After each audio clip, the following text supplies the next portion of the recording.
Assalamualaikum warahmatullahi wabarakatuh. Saya Muhammad Yusril NPM 23002046. Di sini saya akan menjelaskan rangkuman materi pada mata kuliah metode dan teknik alternatif penyelesaian sengketa.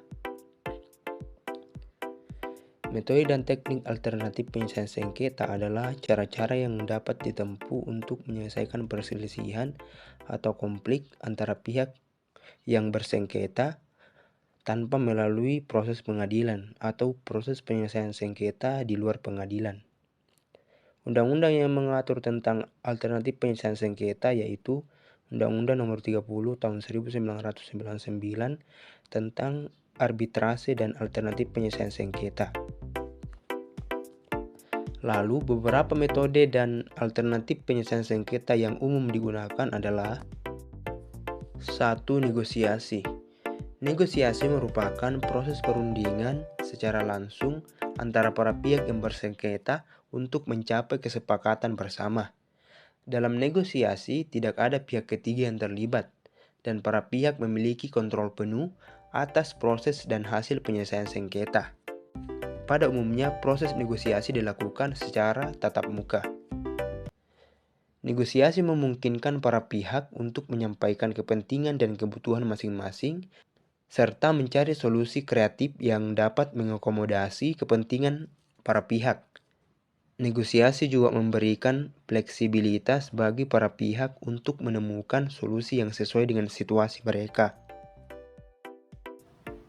Yang kedua, mediasi. Mediasi melibatkan pihak ketiga yang netral, yaitu mediator, untuk memfasilitasi proses negosiasi antara para pihak yang bersengketa. Mediator tidak memiliki kewenangan untuk memutuskan penyelesaian sengketa, melainkan hanya berperan sebagai fasilitator yang membantu untuk berkomunikasi, mengidentifikasi isu-isu utama, dan membantu para pihak untuk mencapai kesepakatan bersama. Mediator dapat membantu para pihak untuk memahami perspektif masing-masing, mengeksplorasi opsi-opsi penyelesaian, dan mengembangkan solusi yang dapat diterima oleh para pihak. Mediasi bersifat rahasia sehingga para pihak dapat berbicara secara terbuka dan jujur tanpa khawatir informasi akan tersebar luas. Yang ketiga, konsiliasi.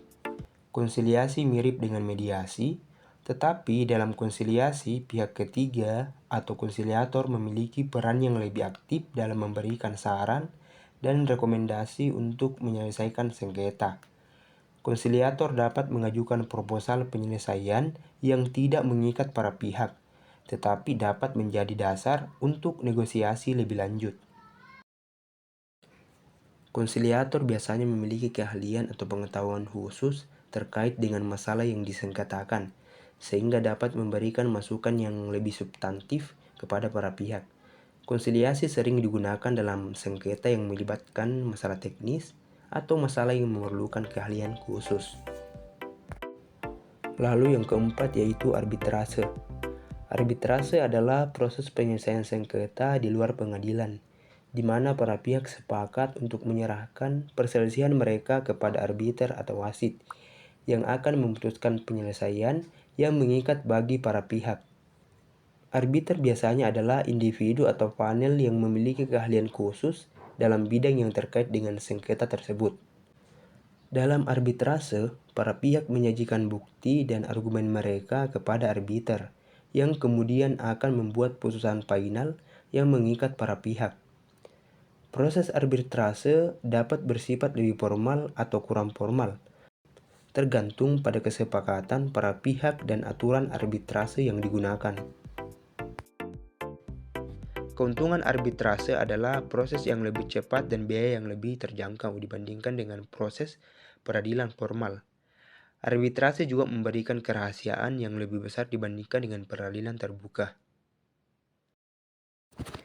Yang selanjutnya itu ada alternatif penyelesaian sengketa yang lain, yaitu restoratif justice atau keadilan restoratif.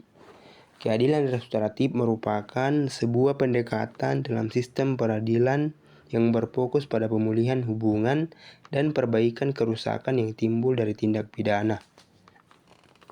Sedangkan definisi dari restoratif justice ini adalah suatu proses di mana semua pihak yang terlibat dalam satu tindak pidana duduk bersama untuk menyelesaikan secara kolektif bagaimana mengatasi akibat dari tindak pidana tersebut dan implikasinya di masa depan. Lalu prinsip utamanya yaitu memperbaiki kerusakan yang diakibatkan oleh tindak pidana. Yang kedua, melibatkan semua pihak, yaitu pelaku, korban, dan masyarakat dalam proses penyelesaiannya. Lalu yang ketiga itu mendorong pertanggungjawaban langsung dari pelaku tindak pidana. Dan manfaat dari restoratif justice itu, satu, memberikan kesempatan bagi korban untuk didengar dan mendapatkan ganti rugi. Yang kedua, mendorong pertanggungjawaban pelaku dan kemungkinan reintegrasi atau pembelajaran juga ke masyarakat. Yang ketiga, mengurangi beban pada sistem peradilan pidana formal. Lalu yang keempat, menciptakan solusi yang lebih bermakna dan berkelanjutan. Pendekatan restoratif justice ini telah diterapkan di berbagai negara dan dianggap sebagai alternatif yang lebih manusiawi dan efektif dibandingkan dengan sistem peradilan pidana tradisional yang hanya berfokus pada penghukuman semata.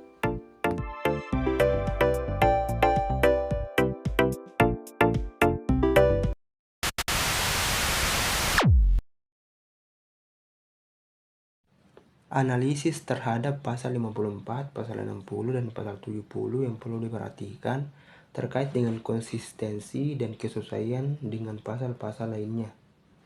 Yang pertama, pasal 54 mengatur tentang isi putusan arbitrase.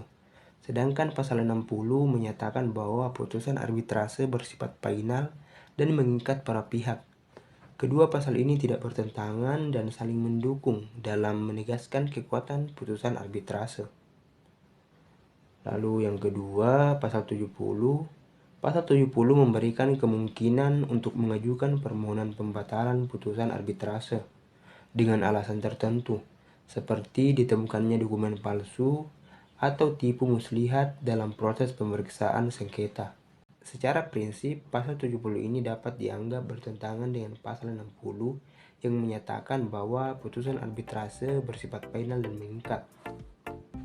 Keberadaan mekanisme pembatalan putusan arbitrase dalam pasal 70 menyebabkan putusan arbitrase tidak lagi bersifat final dan mengikat.